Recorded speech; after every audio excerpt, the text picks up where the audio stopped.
اعوذ باللہ من الشیطان الرجیم بسم اللہ الرحمن الرحیم وَأَوْرَثْنَا الْقَوْمَ الَّذِينَ كَانُوا يُسْتَضْعَفُونَ مَشَارِقَ الْأَرْضِ وَمَغَارِبَهَا الَّتِي بَارَكْنَا فِيهَا، اور وارث بنا دیا ہم نے اس زمین کے مشرق و مغرب کا جس کو کہ ہم نے بابرکت بنایا ہے۔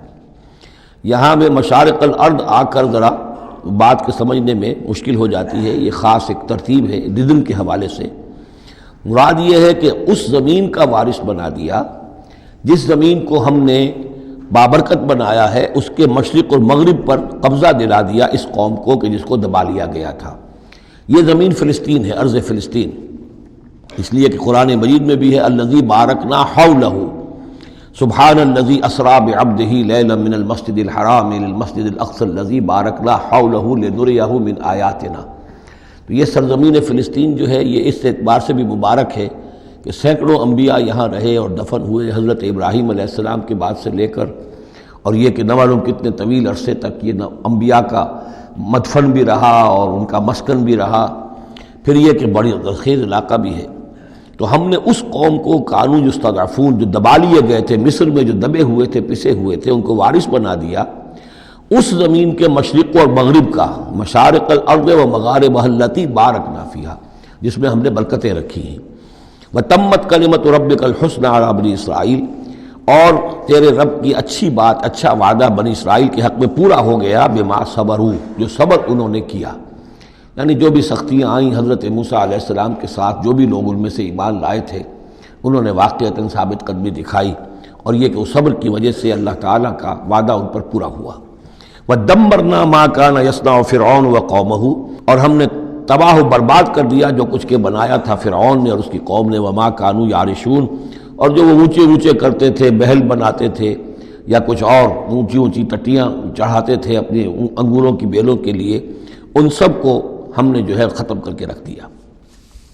اب یہ جو تھا ان کا سفر مصر سے اور جو یہ صحرائے سینا تک آئے، اس کا تذکرہ جو ہے کئی مرتبہ اس سے پہلے مدنی صورتوں میں بھی آ چکا ہے، لیکن اب کچھ واقعات وہ بیان ہو رہے ہیں کہ جو اس ایکسوڈس کے بعد، اسے ایکسوڈس کہتے ہیں، کتاب الخروج، یعنی یہ جو باب ہے اولڈ ٹیسٹمنٹ کا، ایکسوڈس، نکلنا، مصر سے نکلنا، اس کے حالات۔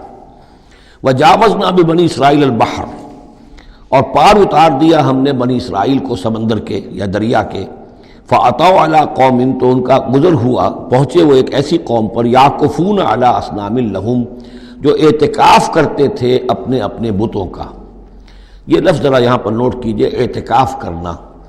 اصل میں جو فلسفہ ہے بت پرستی کا، جسے کہ آج کے دور میں ڈاکٹر رادھا کرشنن، جو ایک زمانے میں ہندوستان کے صدر بھی رہے ہیں، بہت بڑے فلسفی تھے، بلکہ ایک دور میں یوں سمجھیے کہ دنیا میں دو ہی فلسفیوں کا ڈنکا بج رہا تھا، ایک فلسفی مذہبی قسم کا اور وہ ڈاکٹر رادھا کرشنن تھے، اور ایک فلسفی ملحد قسم کا وہ برٹرنڈ رسل تھا، اور یہ دونوں تقریباً ایک ہی عمر کے ہم عمر، اور دونوں ہی 90 سے اوپر ہو کر فوت ہوئے ہیں۔ تو ڈاکٹر رادھا کرشنن نے ہندوستان کے فلسفے کو گویا کہ زندہ کر دیا اپنی تصنیفات کے ذریعے سے۔ اس نے بت پرستی کا جو فلسفہ بیان کیا وہ یہ کہ ہم یہ نہیں سمجھتے کہ ان بتوں میں کچھ ہے، یہ تو اصل میں بت تو ہم کسی ڈیٹی، کوئی بھی دیوی یا دیوتا کے نام پر مناتے ہیں، اس کے دھیان کرنے کے لیے، کنسنٹریشن نہیں ہو سکتی، خوگرے پے کرے محسوس ہے انسان کی نظر۔ انسان جو ہے مراقبہ کرتا ہے، اگر آپ جو مراقبہ کرنا چاہتے ہیں، اللہ کے ساتھ دھیان لگانا چاہتے ہیں، کیسے لگائیں؟ لیکن اگر کسی تصویر کو سامنے رکھ لیں تو پھر توجہ کو مرکوز کرنا آسان ہو جائے گا۔ یہ ہے ان کا فلسفہ بت پرستی کا۔ تو اعتکاف اسی کو کہتے ہیں کہ سال میں یہ 10 دن آدمی نکال لے کہ اپنی توجہات کو ہر چیز سے، دنیاوی معاملات سے، ان سے ہٹا کر اور اللہ تعالیٰ کی ذات پر وہ مرکوز کرے، ذکر پر، توجہ پر اور دعا پر، مناجات پر، یہ اعتکاف ہے۔ تو انہوں نے بت اپنے بنائے ہوئے تھے اور ان بتوں کا اعتکاف کرتے تھے۔ قالوا یا موسیٰ اجعل لنا الہا کما لہم آلہہ، انہوں نے کہا کہ اے موسیٰ ہمارے لیے بھی کوئی الہ بنا دو، معبود بنا دو، کوئی ایسی نشانی ہو جس کو کہ ہم ذریعہ بنائیں، اس کے اوپر اعتکاف کریں، گیان دھیان کا مرکز اس کو بنا لیں۔ قال انکم قوم تجہلون، حضرت موسیٰ نے فرمایا کہ تم جہل کا ارتکاب کر رہے ہو، کیا بات کہہ رہے ہو؟ ان ہؤلاء متبر ما ہم فیہ، یہ لوگ جس چیز میں ہیں یہ تو ہلاک ہونے والے ہیں، برباد ہونے والے ہیں۔ وَبَاطِلٌ مَا كَانُوا يَعْمَلُونَ، اور جو کچھ یہ کر رہے ہیں وہ سب باطل ہے، اس کی کوئی حقیقت نہیں ہے۔ قَالَ غَيْرَ اللَّهِ أَبْغِيكُمْ إِلَٰهًا، حضرت موسیٰ نے فرمایا کہ کیا میں اللہ کے سوا تمہارے لیے کوئی الہ تلاش کروں؟ وَهُوَ فَضَّلَكُمْ عَلَى الْعَالَمِينَ، اور اس نے تو تمہیں فضیلت دی ہے تمام جہان والوں پر۔ وَإِذْ أَنجَيْنَاكُم مِّنْ آلِ فِرْعَوْنَ، اور ذرا یاد کرو جب کہ ہم نے تمہیں نجات دی آل فرعون سے۔ یسومونکم سوء العذاب، یہ الفاظ جو کہ تم سورہ بقرہ میں بھی آئے ہیں اور اس کے بعد بھی آئے ہیں۔ یسومونکم سوء العذاب، وہ تمہیں مبتلا کیے ہوئے تھے بدترین عذاب میں۔ یقتلون ابناءکم ویستحیون نساءکم، وہ قتل کر ڈالتے تھے تمہارے بیٹوں کو اور زندہ رکھتے تھے تمہاری بیٹیوں کو۔ وفی ذالکم بلاء من ربکم عظیم، اور یقیناً اس میں تمہاری رب کی طرف سے بہت بڑی آزمائش تھی۔ وَوَعَدْنَا مُوسَىٰ 30 لَيْلَةً، اور ہم نے بلایا موسیٰ کو 30 راتوں کے لیے۔ عام طور پر دن رات، لیکن یہ کہ عربی میں جو محاورہ ہے وہ رات ہی کا ذکر کرتے ہیں۔ 30 راتوں کے لیے وَأَتْمَمْنَاهَا بِعَشْرٍ، روایات سے معلوم ہوتا ہے کہ اولین جو تھی طلبی وہ 30 رات کے لیے ہوئی تھی، لیکن اس میں جو چلہ تھا جو حضرت موسیٰ علیہ السلام کو کاٹنا تھا، اس میں روزہ بھی تھا مسلسل 30 دن کا، تو اس میں یہ ہے کہ کسی وقت ان سے ضبط نہیں ہو سکا اور مسواک کر لی تھی، وہ جو روزے کی وجہ سے منہ کے اندر ایک طرح کی بو پیدا ہو جاتی ہے، اس کو برداشت نہ کر سکے، تو اس کی پاداش میں، اب یہ روایات ہیں، میں نہیں کہہ سکتا کہ کس حد تک ان میں صحت ہے۔